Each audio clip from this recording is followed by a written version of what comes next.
fellow Americans. It's the 4th of July, and wouldn't you know, one of the Kennedys has a kid.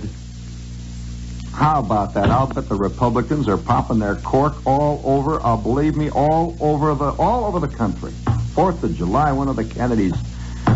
Oh, boy, a promotion stunt. You know, good evening, fellow Americans. I will award the Brass Figligee with since we're all fellow Americans. Let us tonight, since it's the 4th of July, and tonight nobody is listening. That is anybody worth anybody. After all, there's a lot of strangers tonight. You know, you get very inhibited. There's a lot of people who are off tonight, Ed, who shouldn't be listening. There's a lot of people staying up tonight who shouldn't be staying up. Why don't you go to bed where you belong? Fat slob. And, it's a terrible thing. Well, I think, though, since it is the 4th of July tonight, we might as well stop. We might as well just admit we're all Americans. We may be bugged, but we're Americans. We may be demonstrating. We may be getting ready to blow up the courthouse. We may be ready to burn down the city hall. But we are all Americans. You really can't escape that. No matter how many years a guy lives in Paris, he is still an American. I have a painter friend who lived a year in Paris, and he's influenced by the French painters, and he's been studying the great classics for years. This is a very, very interesting thing about being what you are inescapably. And he goes to Paris, and he's painting Paris. And everybody goes, of course, he's interested in everything, the wonderful sights and the feel and the smell and the quality and the colors, and he's painting Paris.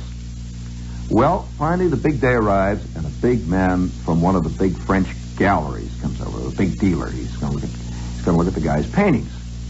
He takes one look at the paintings, and he says, Monsieur, you are painting American. All of your people are American, everyone. No Frenchmen. They're all American. But no matter how hard he tries, he will paint the Montmartre. He'll paint the left bank. He'll paint a small village in Normandy. But everybody walking up and down the streets are Americans. Well, you really cannot escape it. And one day, when I was in Nigeria, I think I told this story, but there's a great time to there's a brief story. I'll tell this story. It happened in Ibadan in Nigeria, and this is a great kind of a day to tell it, the 4th of July. I'm in Ibadan about 7-8 months ago, and it is unbelievably hot. Oh boy, is it ever hot. Steamy hot. It's the kind of heat, where even your skin is hot. You want to take your skin off. Like you take your BBDs off and your socks off. You want to strip your skin off, and somehow you feel your bones will get cool or something. It's just terrible hot. And I'm kind of in the outskirts there, and there are millions of people. It's teeming, steaming. It's just like a gigantic cake of yeast. Life is everywhere. Life is crawling, it's flying, it's humming, it's buzzing, it's coming out of the ground. You breathe it in, it rains on you. Life is literally just everywhere. Just all kinds of life. Bugs, insects, fungus, bacilli, everything, people, the whole business. The rivers are flooding. There's crocodiles. It's really alive. You just don't know how life is in Africa. No wonder people believe that life all sprang from Africa. It just had to come from there, because boy, is it ever going there. Well, I'm standing there in line waiting in a post office to buy some stamps, and I'm surrounded by thousands of Nigerians all waiting to send stuff and get things stamped. And I found that most post offices, no matter where you go, you stand. You just stand. You wait. You get in line. There's always a fat lady ahead of you who wants to send a letter to some wild place, and they can't figure out how to weigh it because it's got lumps on it. And she wants to send it a special way that they have to have a special stamp for, and she wants it insured under a special kind of insurance.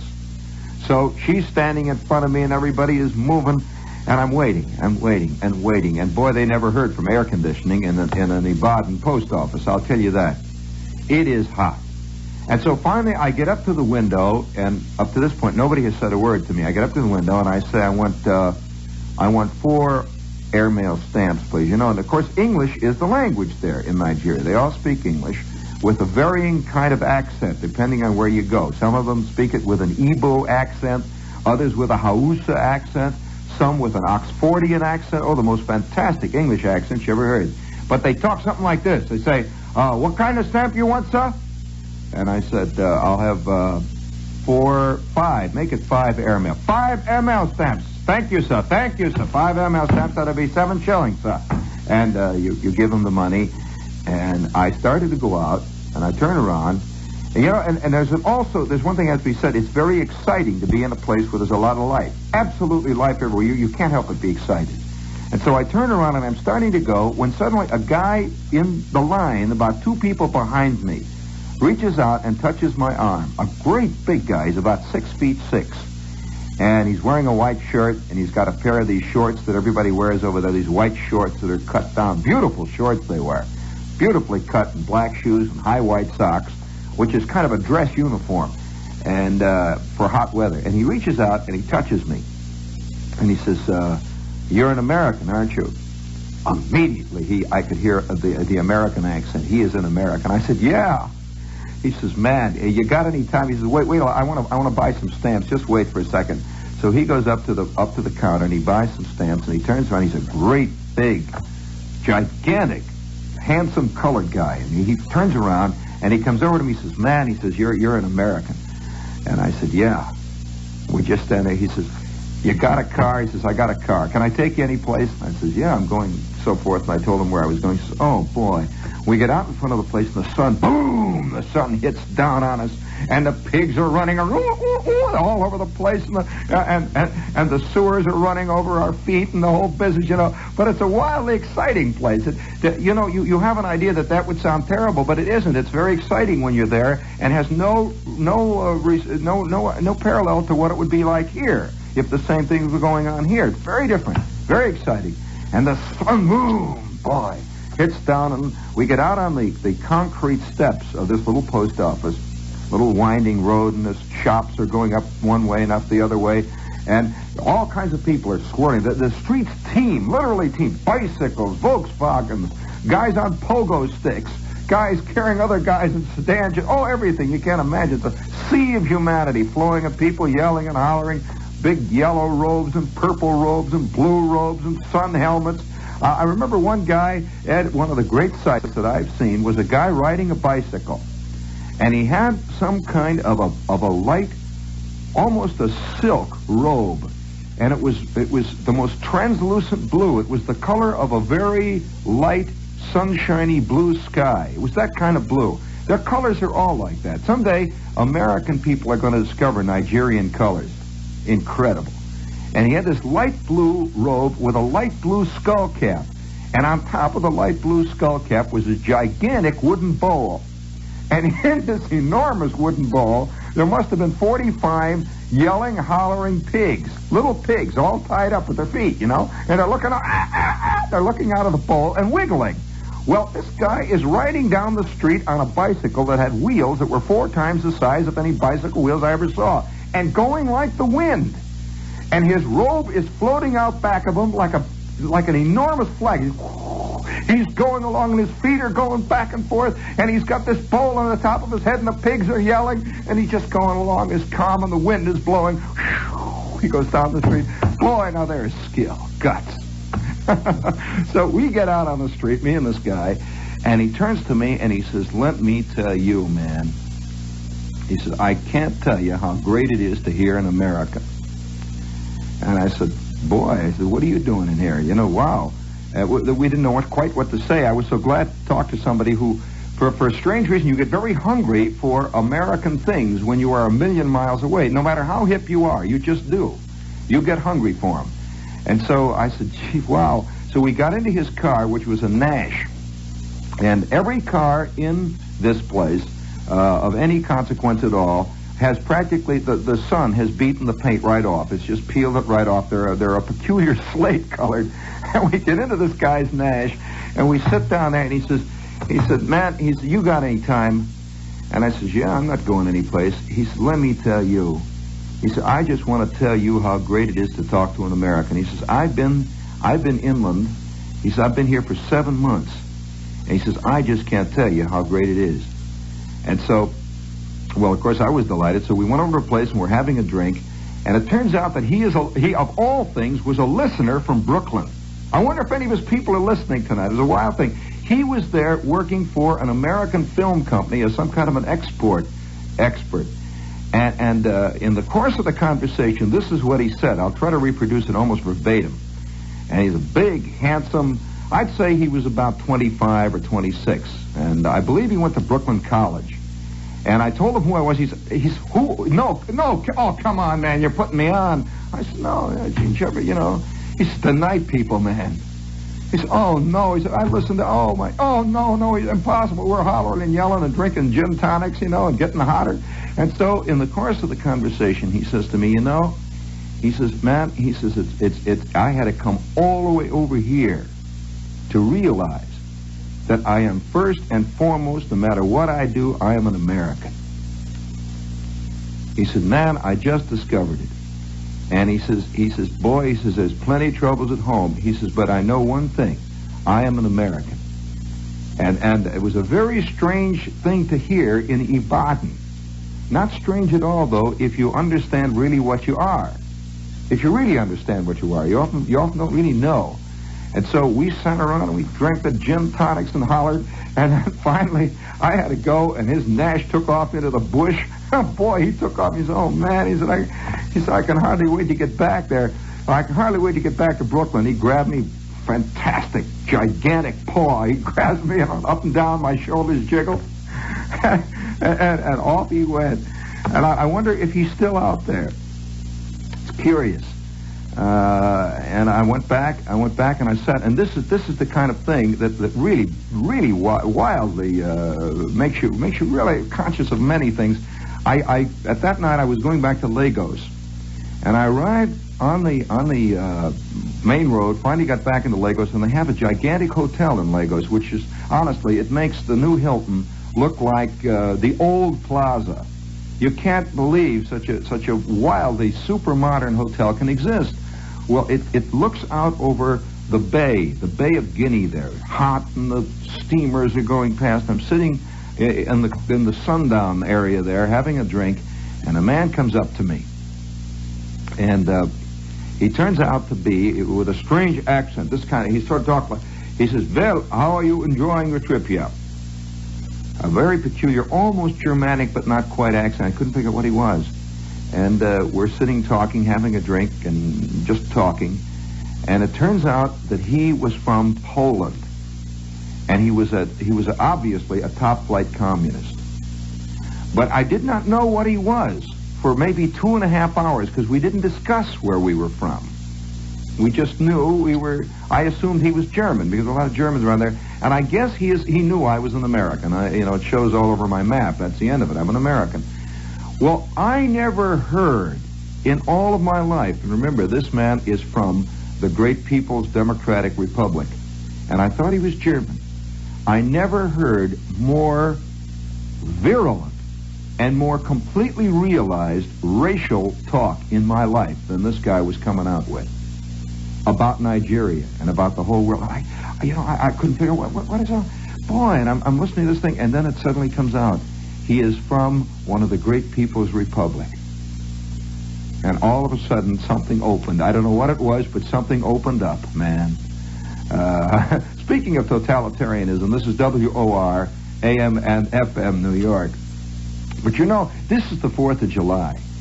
And not to be particularly patriotic or anything, but it is a funny thing about the 4th of July. No other place in the world celebrates this. Truly, it's almost a truly American type of celebration. Because it really has nothing to do with the wars, It has nothing to do with the independence and all that. I don't know what it is. It's celebrating being what you are in a peculiar way, and nobody knows really that they're doing it. But 4th of July is not really 4th of July unless it is incredibly hot. I think this is a dud of a 4th of July. Don't you agree? Because 4th of July, by tradition, has to be like a white Christmas. The 4th of July has to be insufferable, like you can't breathe. And probably even now, tonight, because we're doing this show, it's the 4th of July, and I know that there are 87 million guys parked bumper to bumper in traffic jams going all the way from Jones Beach, probably somewhere south of Trenton. one solid chunk of metal, all sitting there yelling and hollering. But the one thing they miss is the incredible heat. I can remember traffic jams on the 4th of July that could not be believed. And another thing, of course, is the firework phenomenon. You don't want me to tell some fireworks stories now, do you? Genuine fireworks. I think that our world has changed so much, and one of the way it has changed, and this is not a nostalgic program by any means, we have kind of drifted away from a kind of violence that everyone took for granted. The 4th of July was one of the most violent holidays anywhere in the world. You know, they have plenty of violent holidays. Have you ever seen the running of the bulls at Pompo? Oh, boy, when the bulls chase the guys up and down the streets and they get gored and run over and kicked by the bulls in Spain. Well, it's nothing at all compared to an American 4th of July. Because you see, my old man, and I had a very special identification with the 4th of July. When it was announced the 4th was coming, young Shepherd became very big in the neighborhood. Because my father ran a 4th of July stand. About 2 weeks or 3 weeks before 4th of July, we would go out and we would get in our supply. Tremendous supply of fireworks. You know, you read the term fireworks today. You know, they're illegal. I will award you a brass figure if you can identify the types of fireworks that were private fireworks. I don't mean the kind that great big celebrations would fire. What was that little red thing called? With the paper wrapper. A little red thing about the size of a quarter. It was flat. It was a kind of a tablet. A dark red tablet with dark red paper on it, and it was used to scrape on the sidewalk. It would make a line of go... It would burn. Oh, a nasty little piece of fireworks. And then you would grind it under your heel. It would give you a hot foot. Now, what was the name of that thing? You remember that little nasty, rotten thing? And for days after the 4th of July, when you walk around on the sidewalks, you would see these scratches, and you would rub your foot on them, and they'd pop again. Do you remember that? All over. You know, the scars of fireworks would be all over town for maybe 2 weeks after the 4th of July. You were always finding spent fire rockets, all kinds of rockets. You'd find Roman candles in the bushes. True? There was another one. Now, can you tell me the name of that thing? All right. What was the name of the thing? Now listen to this one now. What was the name of the thing that was it was like a little aspirin tablet that was honed off around the top. It was in the form of a cone. And you would put it down and you would light that little son of a gun. And a long thing would start to come out of it and just twist. You remember? A gray thing? It would just twist out. Do you remember that thing? A long twisting ash. What was the name of that? Boy, are you guys, I'm telling you, what kind of Americans are you? Then there was another one. Okay, there was another big conical thing. It was about 4 or 5 inches high. You could buy these things in about 9 sizes. Some of them would come in the big $50 size, but the usual one was about 3 or 4 inches high. It was like an upside-down ice cream cone, usually covered with silver paper, or sometimes red, white, and blue paper, and right out of the top of it would come a wick. And you would light this thing, and it would send up a high shower of sparks. It would go red, white, and blue, and pink, and yellow sparks. Do you remember that thing? What was the... Yes, you did have them. You did, too. What was that one called? All right.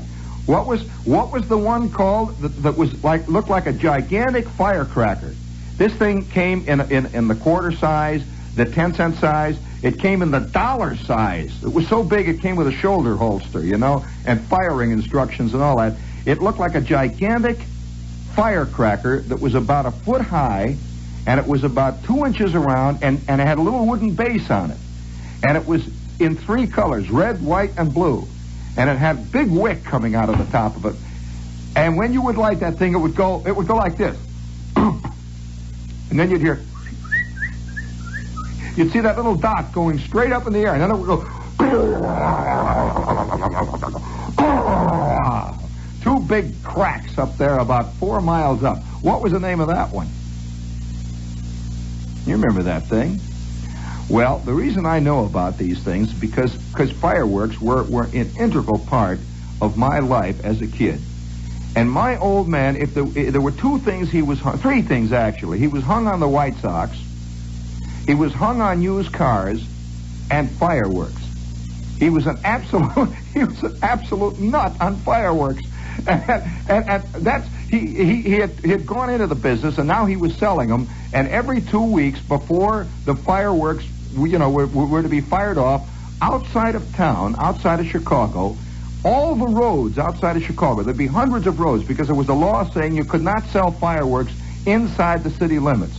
And outside the city limits, of course, nobody.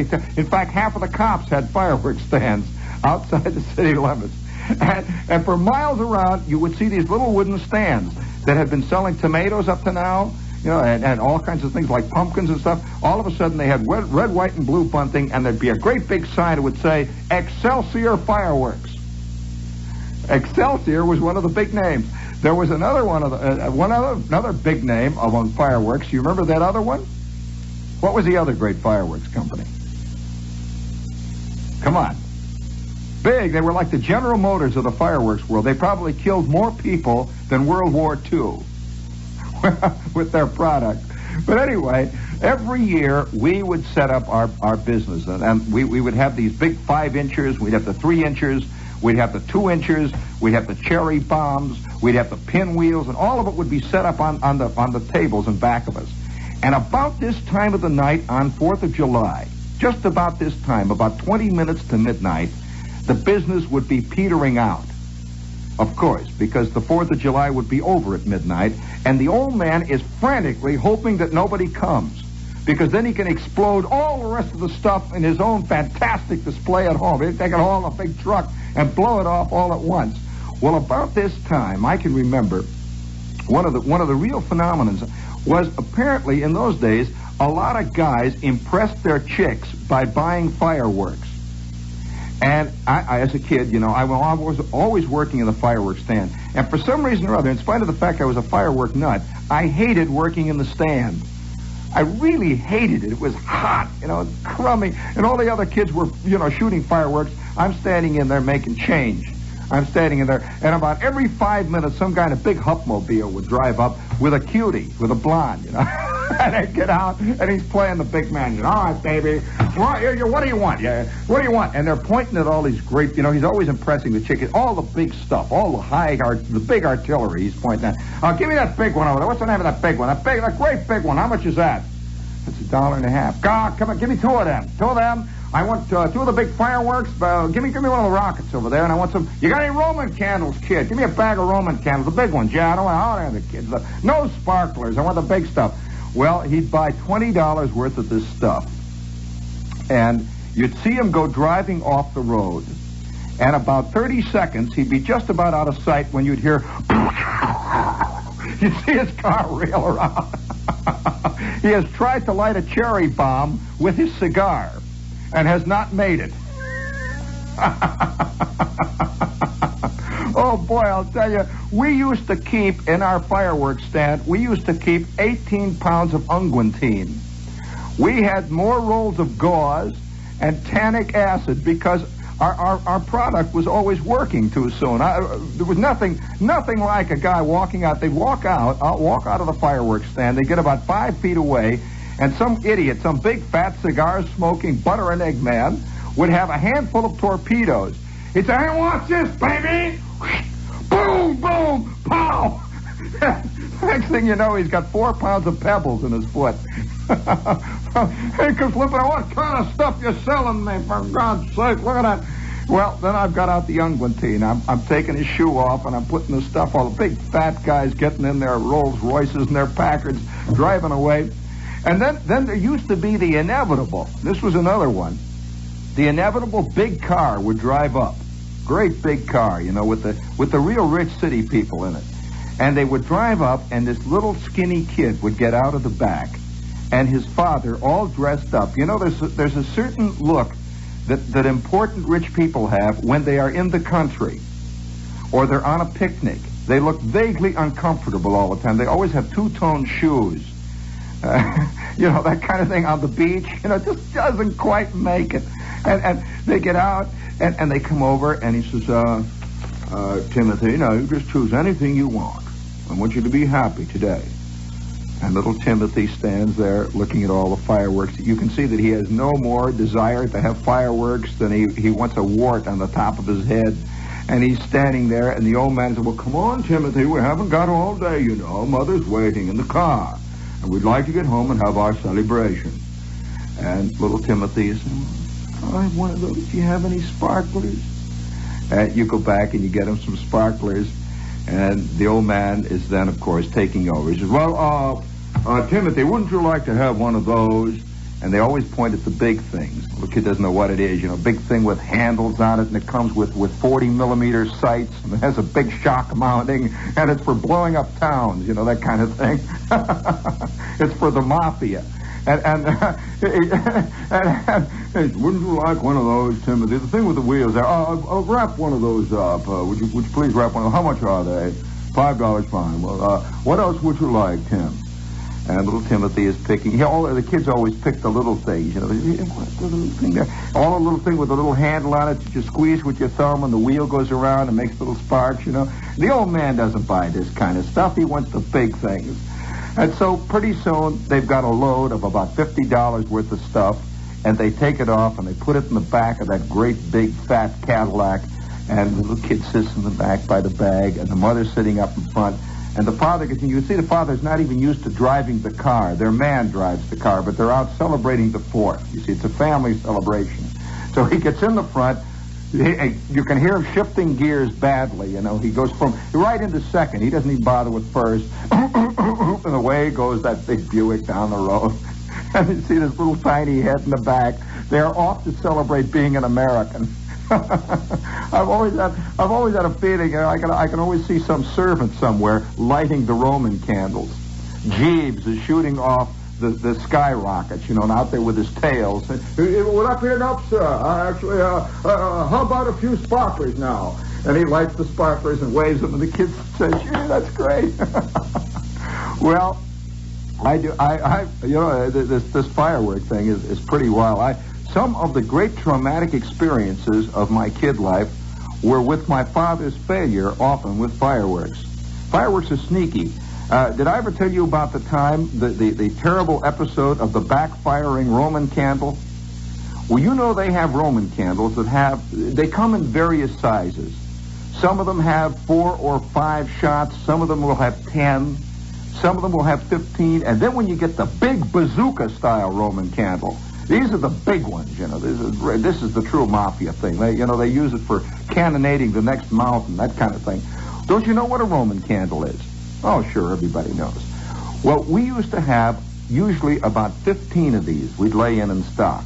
And by the time midnight of the 4th of July would arrive, we would have sold maybe, 10. We'd be left with 5 of these beauties. Fantastic $5 Roman candles. They were about 5 feet tall. Great big babies. They were as tall as me as a kid, you know. And they were about 3 inches around. And they had a big shoulder holster and a strap, and you'd hold this son of a gun behind you. And you know there's a technique in shooting Roman candles. And my old man was a pure show-off. He was the kind of guy who was noted at the parties for a thing he called the snake dance. It was just a wiggle. He'd just wiggle, you know, run around and wear a lampshade. He was that kind, you know. So everything he did, he always said there is style to it, but it was terrible now that I think about it. He used to play pool, and he would do the shots behind the back, you know, that kind of stuff. Watch this, you know. Oh, he was a real pool shark. He would do that kind of stuff. Or he would say, watch this now. He'd take the bowling ball, you know, one hand up. He would go up, he'd turn around, throw it behind him. Boom, right in the pocket. That kind of stuff. He was always catching balls behind his back, you know, tossing them over his shoulder and throwing them, that kind of jazz. Well, when he had Roman candles, this is the way he would do it. He would take the Roman candle and light it. He would move back and hold it down low. He would count to himself. It's like rhythm, see? It would go... And as soon as that fuse would go in, he would start moving it around in a circle. It would go... He would feel that ball coming up. He'd go... And he'd sort of move forward and buck his fanny around to the left and down again. It was like he was helping them, you know, and putting body English on them as they go up. He'd put in-shoots on them. You know, they'd go up and you'd see this big in-shoot. Or he'd throw a flutter ball up there. Would go or he'd throw a beautiful drop, a sinker. Would go whoop, and go up. He was pitching with the Roman candles. Well, one night, the whole neighborhood would gather around. They would gather around to watch my old man shoot the fireworks because nobody had anything like the amount of money worth of fireworks we had. He'd have maybe $200-300 in retail of fireworks left usually, and that's a gigantic box. And about midnight, he'd start firing out back of the house in the alley. Nobody ever thought of even going into a field to do this kind of stuff in those days. Just stand on the alley, you know, the houses around and the windows, the people with the wash hanging out, and he's shooting off this heavy artillery. So he's standing back there this night. One of the great, absolutely unparalleled moments of my life, and also one of those things, you know, where you feel so terrible because your old man has really flubbed. You know, really done an awful thing. Well, he's got this Roman candle. Everything's been going fine. Big 14-foot pinwheels. He's got things that spell out Abraham Lincoln, and they light up. You know, he's got giant American flags that fly up in the air and come down on balloons. Everything's going. And finally, he takes out the Roman candle, which was the thing he always really dug more than any. Lights it, and everybody's standing around there. And off goes the first one. A great big green ball goes up, and everybody, you know, you hear the crowd. Mrs. Bruner is sweating and hollering. When suddenly that Roman candle, at about the third ball, shoots backward. Right out of the back end of this thing comes a ball. Whoop! Like that. Just as my old man is winding up. Whoop! Right up his sleeve and right out the back of his shirt. So help me, I'm telling you. He spins around. He's got this pongee shirt on. He spins around. Whoop! Another ball goes out the front, and then quickly two of them come out the back. He is going around like he's insane. He throws the darn thing. It flies up and goes into Flick's backyard, right in the middle of the geraniums. Boom, boom, up both ends. He turns around and he's screaming bloody murder. His shirt is on fire. My shirt! Oh, my God, my shirt! He runs up the alley. He was the best piece of fireworks himself the whole night. You know, you could see him trailing smoke and flame. The whole neighborhood is wild. But the thing that has to be pointed out is that nobody worried. I mean, it was just natural in the fireworks world. He runs down in the basement and turns the hose on, and they're pouring water on him. They're rubbing lard and goose grease on him. 5 minutes later, he's out in the backyard shooting off rockets. Shirt hanging in tatters, his shirt tail gone, one sleeve out. There's a picture, boy, of an American celebrating something. Who knows what? Well, you know, that attitude towards infernal destruction was part of it. It was a completely blasé attitude. One of the things that kids did in the height of the firework boom was to gather all the squibs. You remember the squibs, Ed. A squib was a firecracker that just didn't go off, you know. They would keep gathering them all day long as you know, you'd shoot. Sometimes the most common thing you'd do with a squib would be to bust it in the middle. Just bust it and pour a little of the powder out and light it, you know. It sort of squibs around. Yeah, it squibs around a little bit. And that's why they called it a squib. It made a squibbing sound. Go like that. Just squib a little bit. Once in a while, you'd light it and you'd hold it in your hand. It would squirt a little flame out.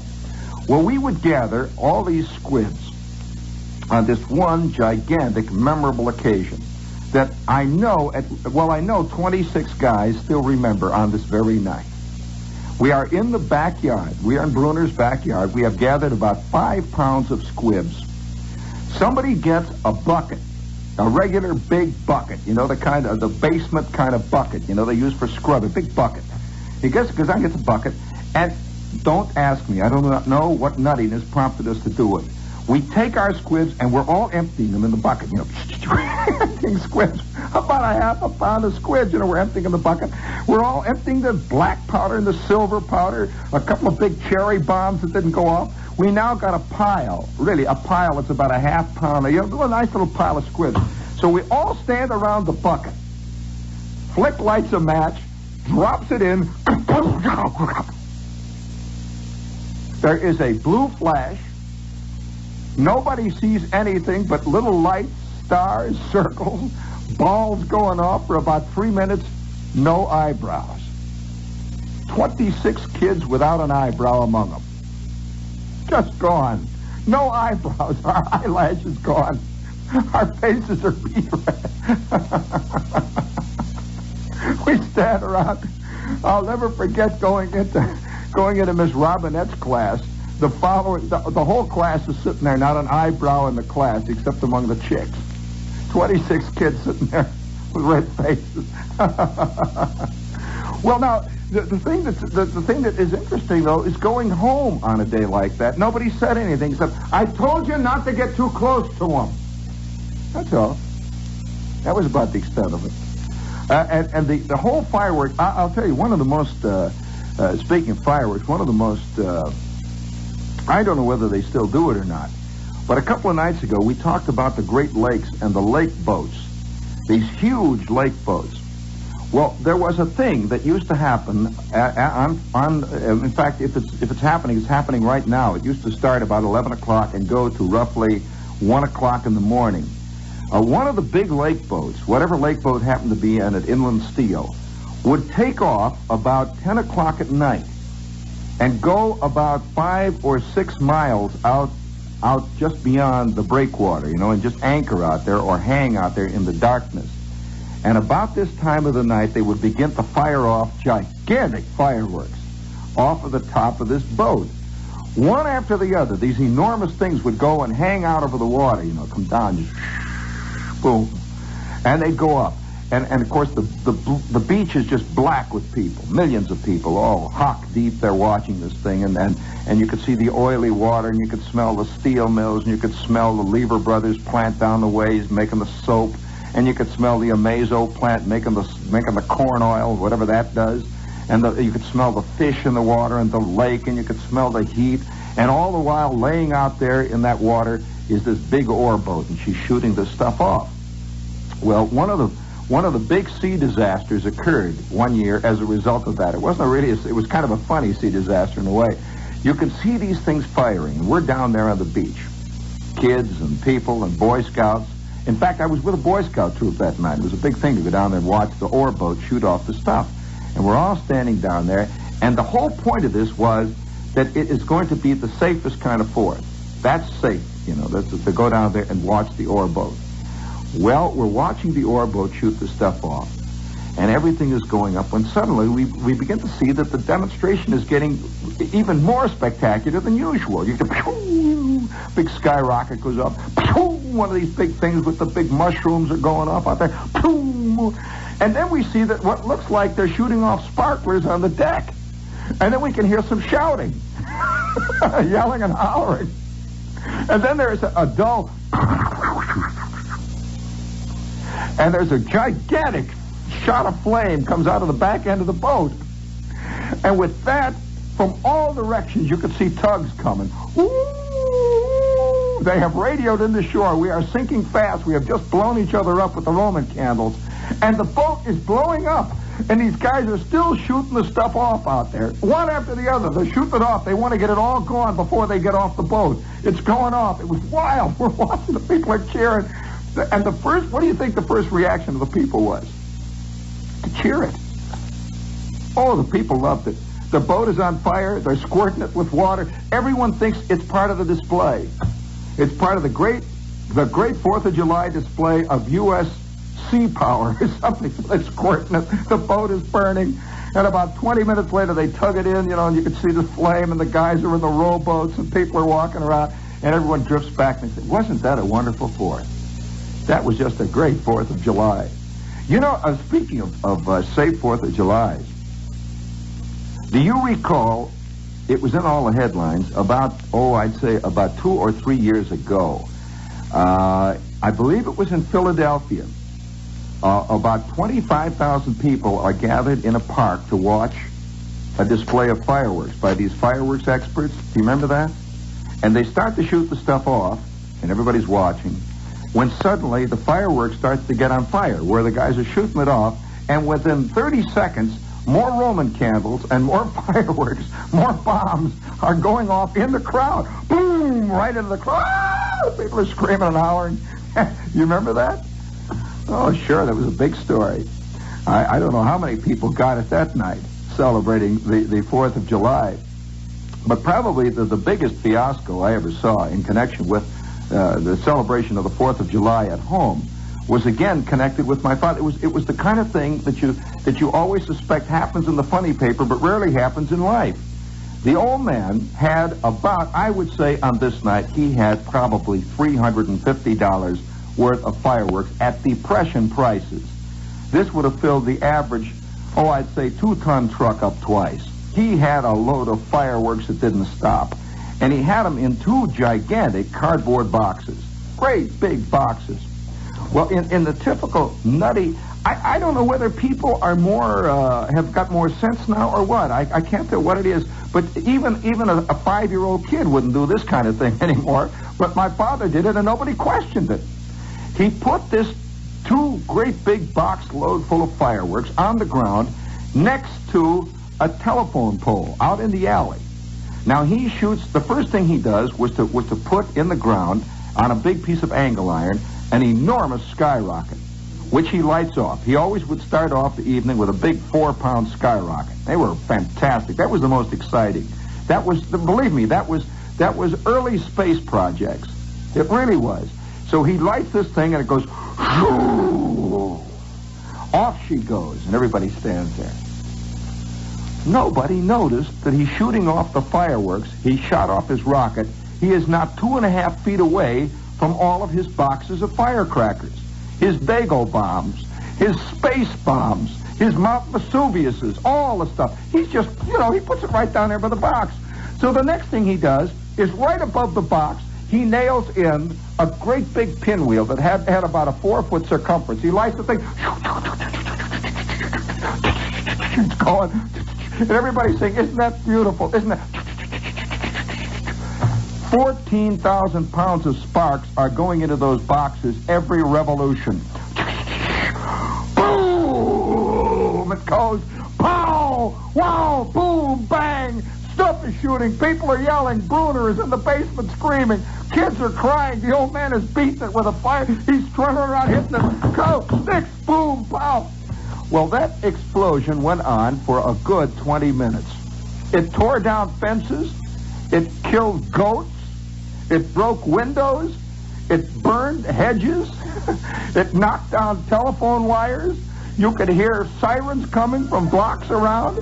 And the only regret that anybody had was that the old man shot them off all at once. That's all people worried about, all at once. 10 minutes and it's all gone. We've been waiting all night. Boom, pow, crash. Up it went. Oh, it's tough being an American. It's one of the hardest jobs in the world.